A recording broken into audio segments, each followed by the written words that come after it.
Can you properly digest your food? Or do you have sticky poo, a bloated belly, smelly farts, or acid reflux? Stay tuned, because in this video you will learn all about why your food may not be digested as well as it should be, and what to do about it. So what is indigestion? It means that you are not able to properly digest the food you eat. Why is your food not properly digested? Well, let's look at our stomach. Our stomach plays a major role in this process. It needs food and mixes it with gastric juices and starts pre-digestion. These gastric juices are made up of a few things: hydrochloric acid, or HCl in short, digestive enzymes that split up protein, and other substances that are important for absorbing nutrients. Let's focus on the first. Hydrochloric acid, or HCl, is extremely acidic, with a pH of 1 to 3 and a scale from 1 to 10. But how is it possible that the stomach is not affected by such an acidic environment? Well, a thick layer of mucus covers the stomach wall, making sure it is not damaged by the hydrochloric acid. This super acidic substance is really important for your body. I will explain why in a minute. In some cases, however, your stomach can become less acidic. The first reason is aging. People above 65 plus, a zinc deficiency, because this is needed to make HCl in the first place, medication that blocks secretion or release of HCl, like proton pump inhibitor or H2 blockers, medication that neutralize the hydrochloric acid, which are called antacids. Stress is also a major one, which we will discuss this week as well. A lack of nutrients, physical causes such as neck and shoulder pain that cause pressure on the gastric nerve, brain injury and neurodegeneration, because the stomach is controlled from the brain, not taking the time to eat. For this we use the RICH method. Remember the R from relax. Number 10, gastritis by the Helicobacter pylori bacteria, or immune gastritis. Number 11, eating too often. For this we use the RICH method as well. The I from eating intermittently. Number 12, a stomach surgery like a gastric bypass. And number 13, hypothyroidism, or a slow thyroid. The thyroid hormone plays a role in the release of HCl. So now we know why our stomach might not be acidic enough. But what does this acidic fluid actually do? Let's shortly discuss the main 5 roles of HCl in our stomach and what happens when we have a shortage of it.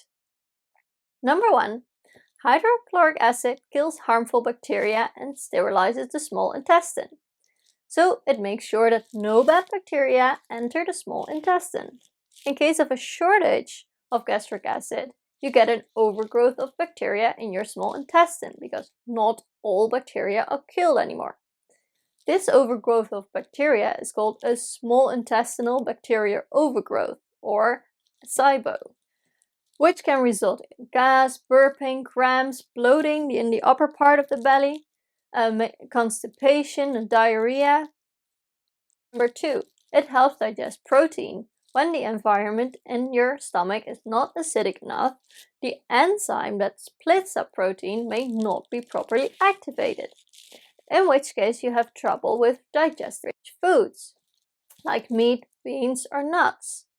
Indicators for insufficient protein digestion are soft, smelly farts and poo that smell like a chemical warfare that took place. When protein is not broken down properly, it can end up in the intestine in pieces that are too big, which might trigger an allergic reaction. When you can't properly digest protein, it can also impair the absorption of vitamin B12, iron, magnesium, and calcium, because these vitamins and minerals are all connected to a protein.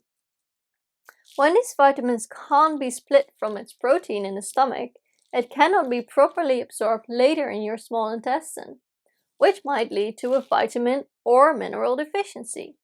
So when you are lacking vitamin B12, iron, magnesium, or calcium, it is a good idea to look at your stomach acid as well. Number 3, hydrochloric acid stimulates the pancreas and gallbladder to release digestive enzymes. When the stomach is not acidic enough, the pancreas and gallbladder may not be properly stimulated to release their digestive enzymes. And why does this matter? Well, the gallbladder releases bile that helps break down fats.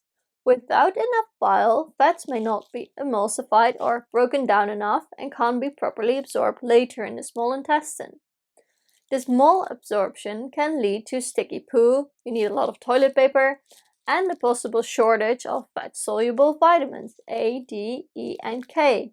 Gallstones may also occur because of a lack of gallbladder stimulation. When the pancreas does not release enough of its digestive enzymes, the further breaking down of protein, fats, and carbs could be impaired as well, just as the absorption of minerals. Number 4, the pH in the intestines. The hydrochloric acid also regulates the pH or acidity in the intestine. When this is changing, it can reduce the diversity of the intestinal flora, so it creates an imbalance in the intestinal flora that impacts our health as well. 5. Last but not least, HCl controls the sphincters in your stomach. What are sphincters? Sphincters are muscular rings in your body that relax and open as required, like with your anus. You have one sphincter at the beginning of your stomach and one at the end.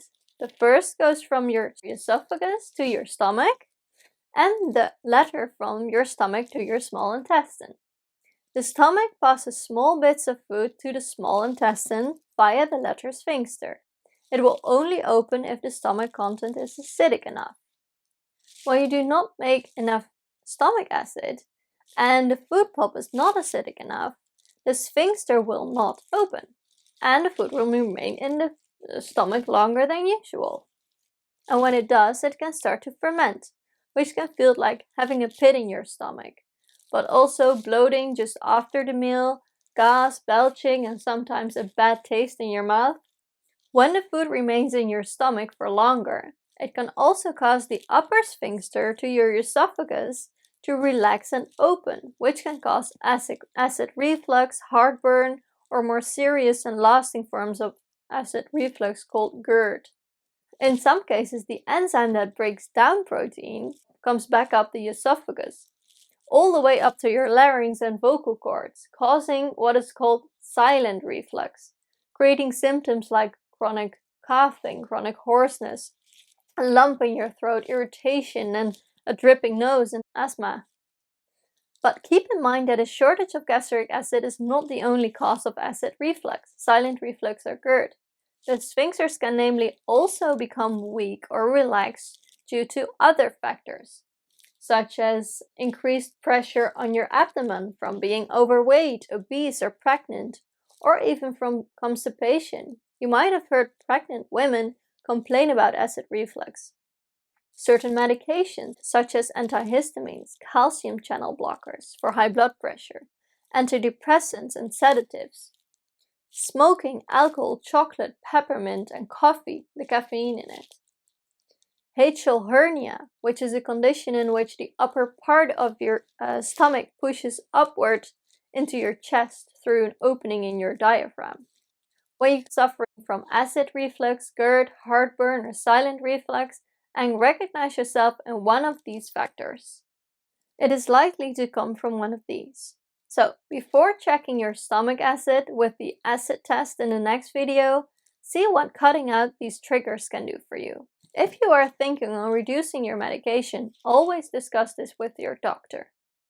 Other things that can help when you suffer from reflux are not eating or drinking alcohol 3 to 4 hours before you go to bed, eating smaller portions, and elevating the head of your bed. So, we now know what hydrochloric acid does, why in some cases you can have too little stomach acid, and what possible consequences could be. But how do we know if we make enough hydrochloric acid? That I will explain to you with 2 simple tests in the next video.